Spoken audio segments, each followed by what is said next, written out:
हमारे समाज में बात किसे क्यों ले लो क्यों बाहर में इश्क के बोए हुए एक दीवाना लिखता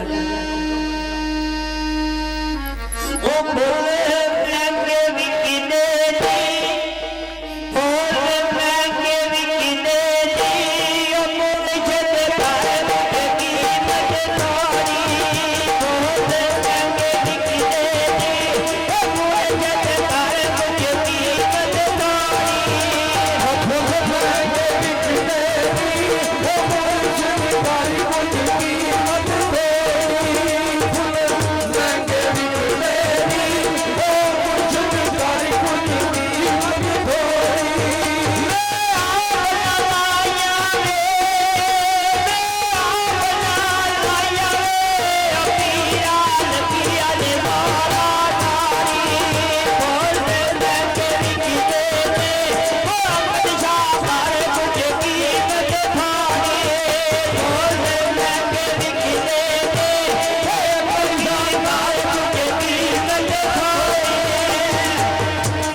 तो जनाब सारे भरा ने फौजी ने साढ़े बारे काफले सी बाकी भरावां दे प्यार वास्ते बस 5 मिनट दिया पीर बगे शाह दीवाना लिखता है भाई कुत्ता तेरे दरबार दा राजपाला मेरे गल पट्टे तेरे गानियां ने कुत्ता तेरे दरबार दा राजपाला मेरे गल पट्टे तेरे गानियां ने गिदड़ो के शेरां दे विच ठिकना तेरे करम दियां मेहरबानियां साइया जदों दी फड़िया बा मेरी दूर हो गए हतम हताइयां ने तू सरदार नो शाह सरदार कीता तेरे करम दियां ना साइया हां वाजे